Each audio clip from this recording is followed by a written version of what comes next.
Hey y'all, it's Megan. Welcome back to the channel. Glad y'all are here today. Come spend some time with me today.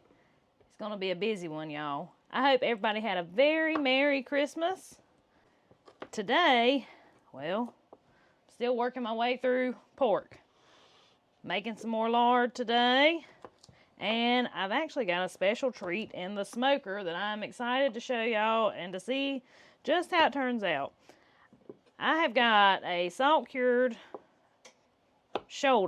pork shoulder, that has been sitting in salt and pepper, kind of like you saw us do our hog jaw, for, I don't know, a month now, something like that, maybe not quite a month, and I'm cooking one.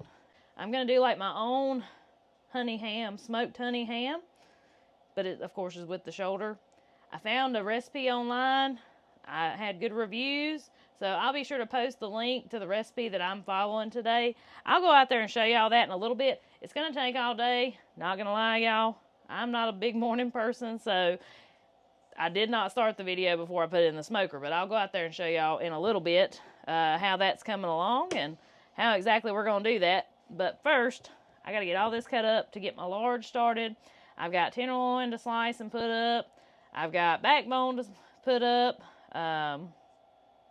Oh, I don't know what else. I just got to see what's out there in the refrigerator.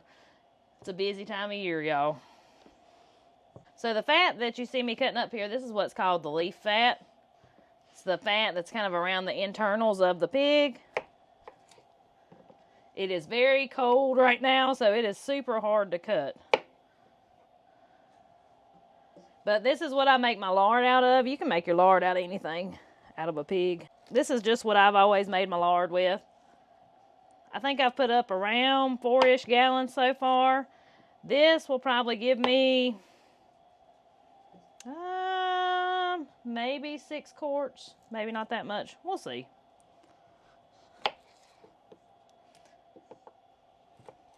But when you're making lard, you just kind of cut it up into chunks. I do mine on the stovetop. I don't do it over a fire or anything like that. You can do it in the crock pot if you don't have a whole lot. Crock pot is a great way to do it. I just don't have a crock pot quite big enough to do a lot at one time, so I just do it on the stove.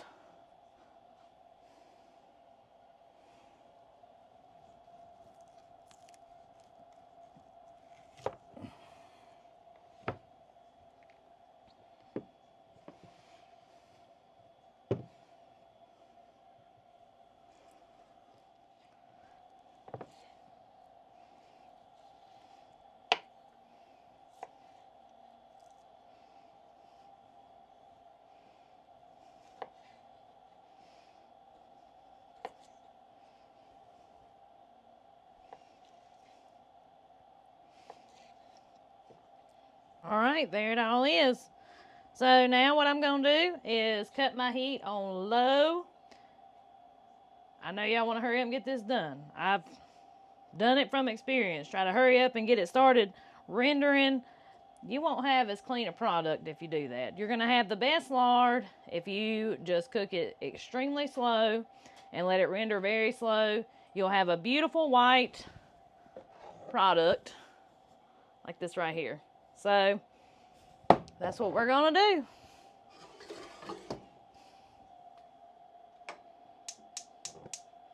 Now, I'll take you outside and show y'all my shoulder. So y'all check it out. This right here is the salt cured shoulder I was telling you about. And yeah, I'm going to try to make my own honey baked ham in the honey, what would you call it? Honey glazed smoked ham. I don't know what you would call it.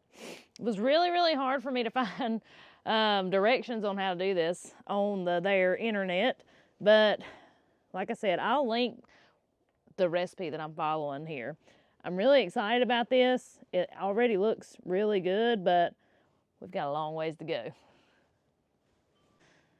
Boy, my door didn't stay clean long. I tried to wipe it off this morning. It still got grease running down it. But I can still see in there just fine. So the next thing I got to do today is vacuum seal some backbone. So when you have pork chops, All a pork chop is a backbone split in half. That's where your bone comes from in a pork chop.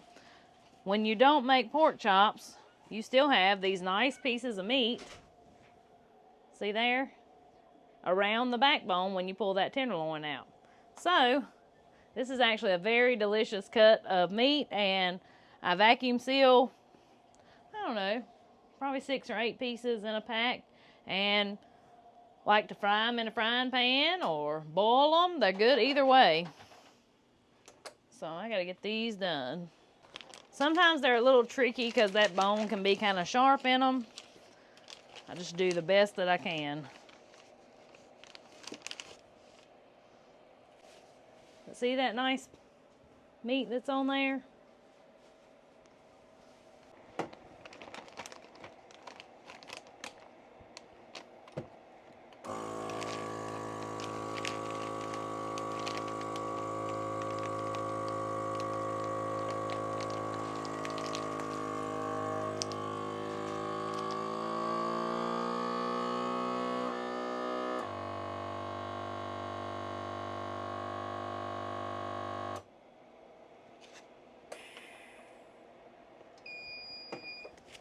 See there? That is one fine meal right there. If you've never eaten pork backbone and you have access to some, you butcher your own hogs or you get some from a butcher, it is honestly, it's a fabulous piece of the pig. A piece a lot of people don't think about.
That night.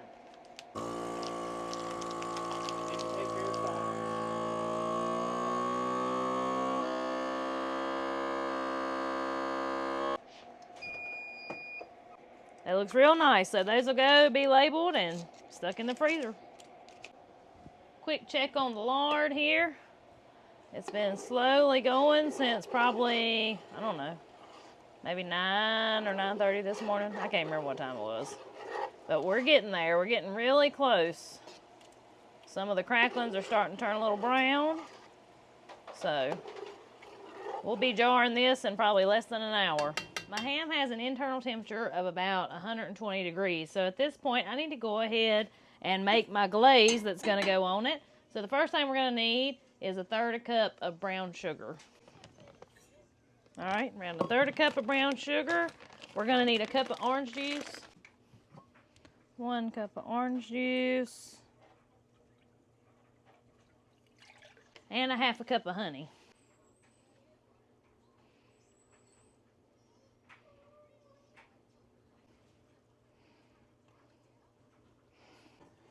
a sprinkle of cinnamon. And we're just going to kind of let all that melt together here.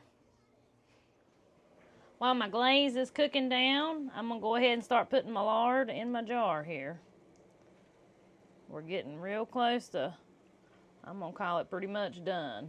So the key to good lard, another key to good lard, is filtering it really well. I just use a paper towel. You can use a cheesecloth or whatever you have. This is just the way I've always done it. And you want to keep any of them little tiny cracklings from going through, because your lard will keep a lot longer.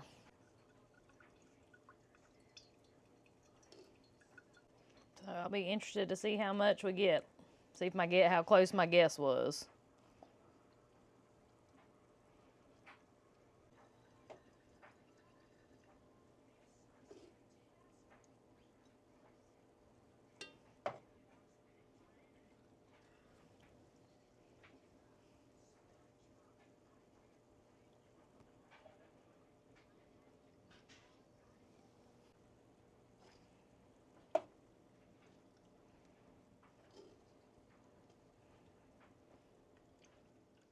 All right, my ham's sitting on 120.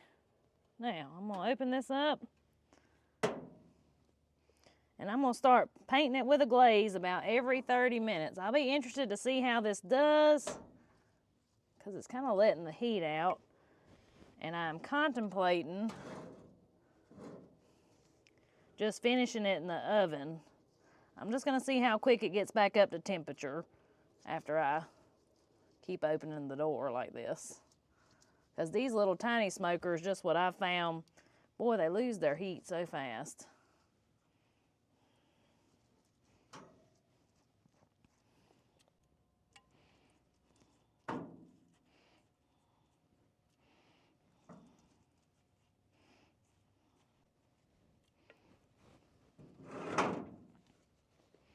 All right, we're gonna let that keep on and keeping on. 1, 2, 3, 4.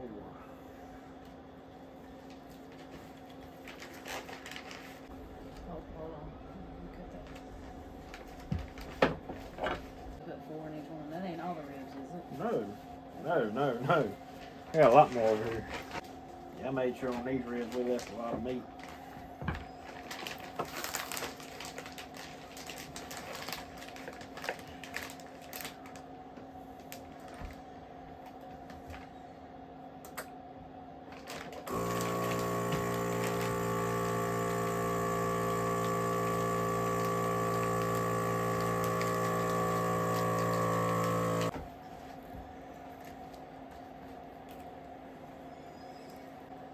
That's a good chunk right there. Yeah.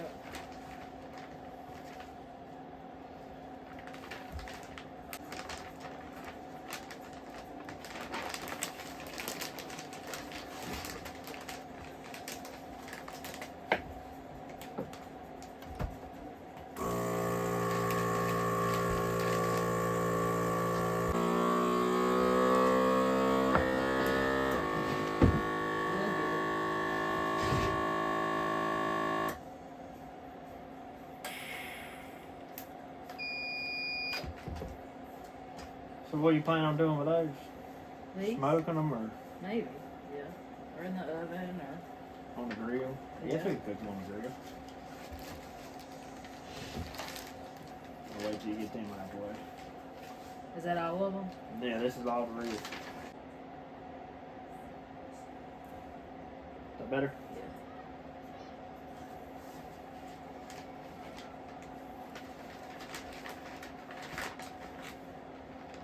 That one too. Oh, yeah.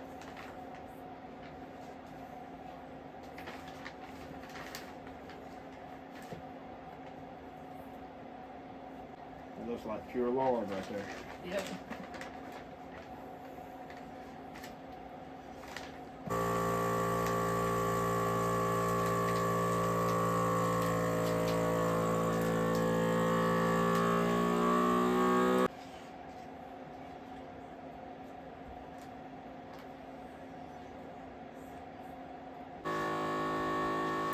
See how many packs we get from one, and then I'll decide whether we need to slice the other one. Okay. That's a nice tenderloin right there.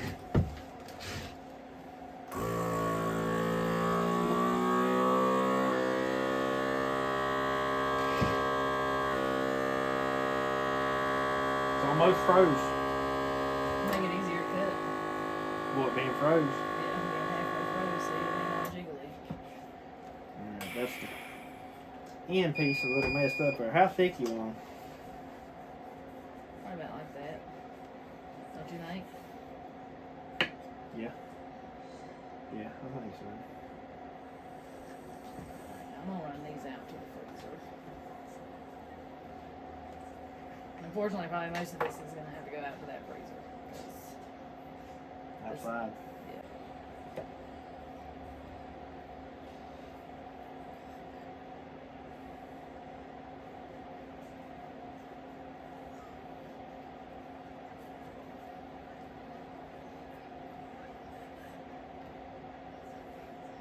Look at that meat there. All that marbling. That's a pretty cut of tenderloin there.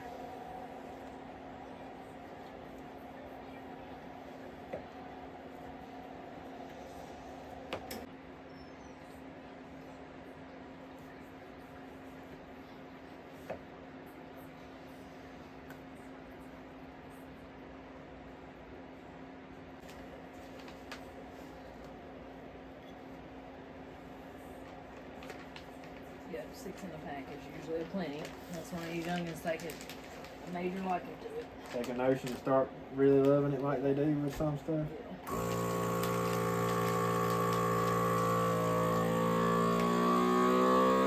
It's pretty tough bags of chicken. Because you ain't got to sell them all. And I ain't gotta cut them. No, free too.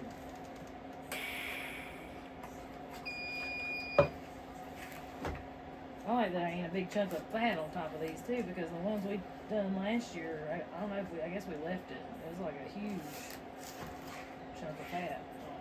I don't know. These right here, when I got them out, I think I just pulled them out.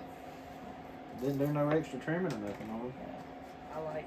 Maybe they just wasn't as fat of a pig or something. I know what you're talking about though, 'cause we had a big old Big chunk. fat ring around it. Yeah. Look at the marbling. Oh, I know, it's pretty. I showed the camera while I Did did. you?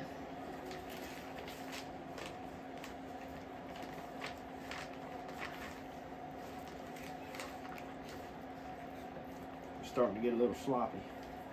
Were you getting in the middle of it? Yeah. See, don't complain about it being half froze.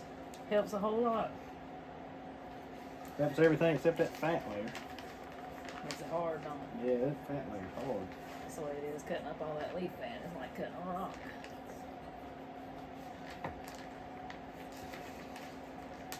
Something else that, people call pork the other white meat.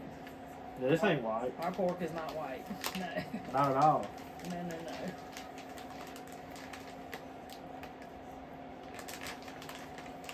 This is mountain pork. Mountain pork. Well, you take a pig that roots and works those muscles, it ain't gonna be white.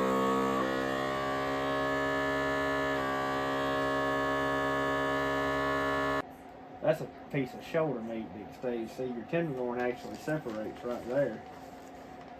This is the piece that come off the shoulder. I mean, it's still fine, but Right. you can tell it. You can see a difference. The meat's a little different color.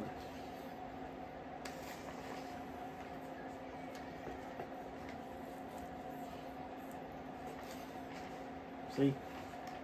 Yeah. We had some like it last year too. Oh, yeah, that should have thrown that in sausage. Or would you rather have it sliced or put it in big chunks? I mean, the thing of it is about them big chunks, if you want to slice it later on, you can. As long as I ain't gonna have but 6 or 7 packs of slice like this. But like I said, we got a lot of pork chops, so. The other one I just cut up in like 4 big chunks. Okay. let's at least slice like the biggest, prettiest part of it. Okay. You want to do that? Here. That sure is pretty. Yeah, it is pretty. What you got? 4, 6 packs in there? 6. That's usually about how many we eat. I could about eat a 10-piece tenderloin egg right now. I feel like this one's bigger.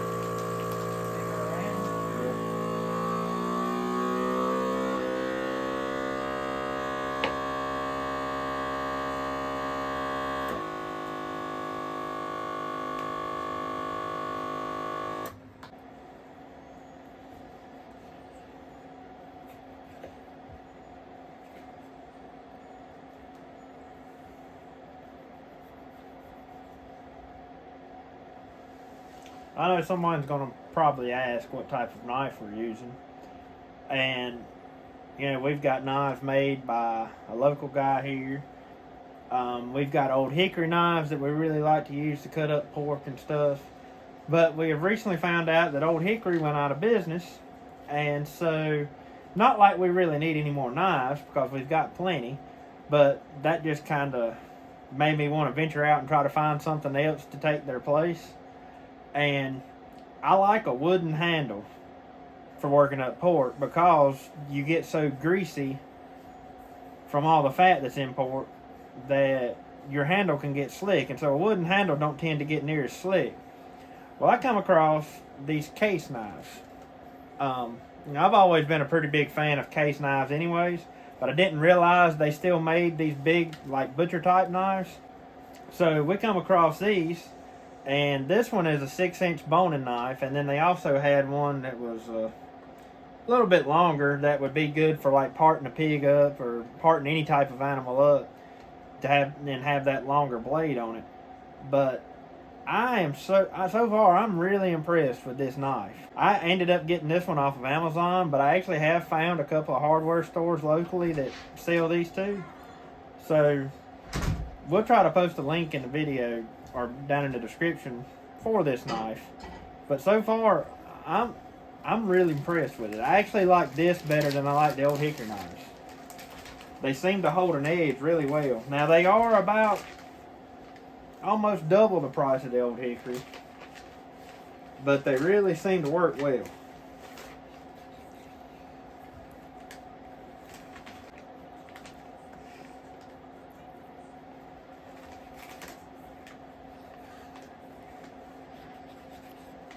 Got a tough spot right there on the fat. No, I. No, no.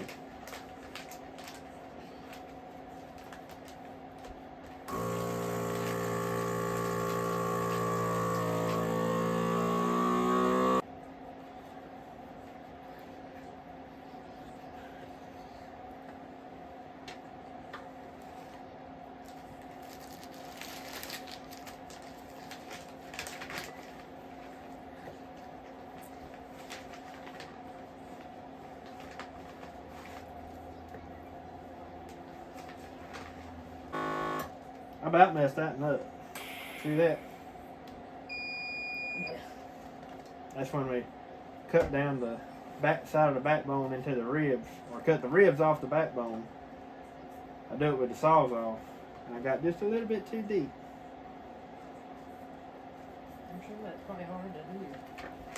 Yeah, you can only go in like that far without getting into the tenderloin.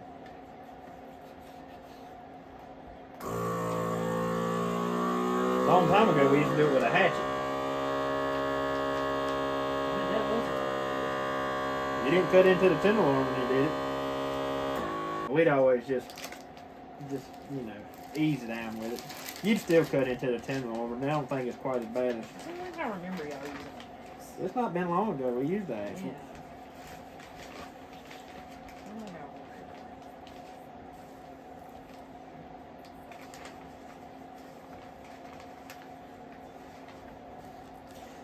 I believe that pork fat's starting to work on this knife. Take long. It's dulling it in a hurry. It's like it goes down through that so easy when you hit that fat though. It don't take long.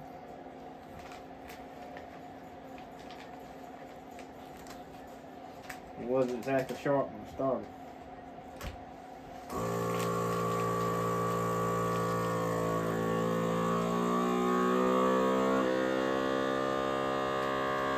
Slice it a little bit more till like right there. And just freeze that hole. Yeah. The next thing I'm gonna vacuum seal is a neck roast. So, you know, we were talking about the backbone just a little bit earlier. Well, this is the end of the backbone that connects to the neck, and there's a lot of good meat in these right here. And that I cook them just like a roast in the crock pot with some vegetables, and I mean, I think they're a little better than beef roast, don't you? Heck yeah. Yeah, they're good. That's a good piece of meat right there. Yep. But if you think about it, it's really nothing but Kind of like tenderloin. tenderloin meat. A little greasier than tenderloin. They make a lot of grease. Think about how much. Kind of the same texture as head meat. Think about how much that neck muscle right there gets worked. You hear what I said? What? Has the same texture as like the head meat. Oh.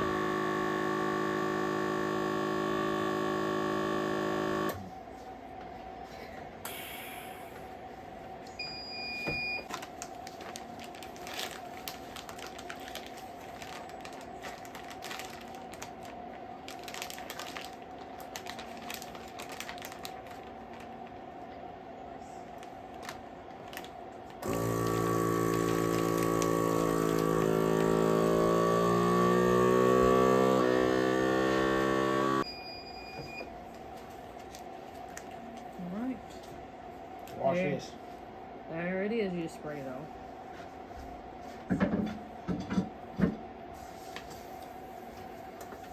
Alright, all this off to the freezer. That's one big task off the list. Alright, so the basting worked good in my smoker. It got back up to temperature in plenty of time. So this is what my shoulder's looking like right now. The temperature is sitting on about 140. So I'm gonna go ahead and baste it again. Real heavy.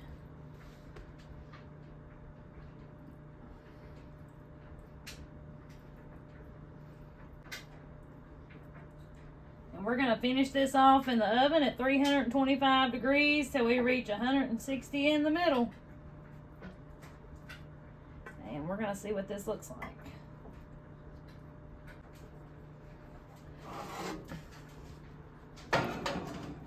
And I have to say my calculations were very off. But I ended up getting 3 full quarts of lard. They've all already sealed.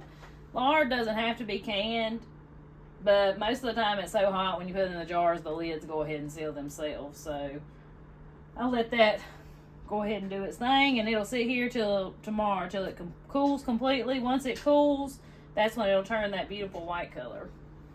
Well, guys, I just got my ham out of the oven. Y'all check this out. Apparently, I got some glaze on my thermometer, but this thing looks amazing. Wow.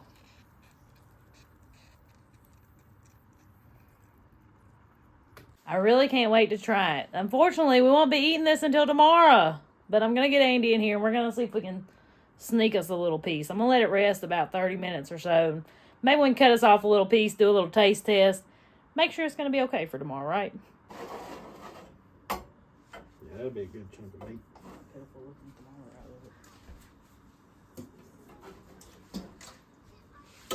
Which the edge will be saltier than the middle of it. Oh my. Is it good?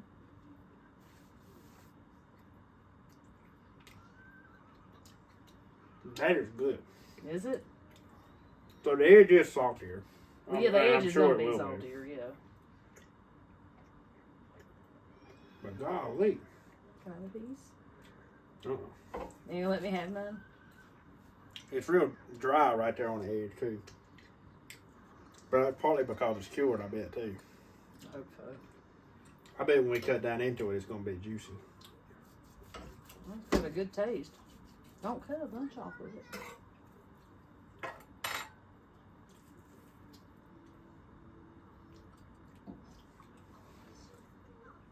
Oh, that's a little juicier piece. Yeah. It's right there where it's on the edge where the smoke and everything else been doing its thing. Wow. I'm not going to cut deep into it, though. Oh, man. So that right there got away from the saltiness a little bit. That is good. Well, that's good. I'm proud of myself. Mm. Well. I could eat that whole thing. So it meets your approval? Think it's edible? That is so good. That is good. It is. It's very good. Like I said, right there, right on the edge, you got that saltiness. But then once, you know, I'd cut down in there a little bit deeper on that. Yeah. You get away from it. Yeah, it's good. All right. It almost has a hint of like country ham flavor, don't It it? does. I guess from the salt. From the salt. Well, from the salt and the sugar. Well, I think that'll be just fine for tomorrow. I think so too. And I guarantee you, the farther down in there we get, The it's going to better get it'll- really juicy. Yeah. And Oh yeah. Yeah, I think so too. I figure right around the edge would be a little on the dry side because that's what's been exposed Yeah. to the heat and the salt and everything Yeah. else. Well, good. Well, I'll wrap it up and I'll just reheat it tomorrow then. Mm. It's literally took all day. It better be good. That's right. Right. I've worked hard on that thing. But, well, anyways, guys, I guess that's going to about wrap up today's video. Hope y'all enjoyed the video. Hope you might have learned a little something. This is just what we're doing this time of year, working up pork. It's the story of our lives right now, ain't it? Right now, anyways. But, till we see y'all on the next one. Y'all have a good one. Have a good one.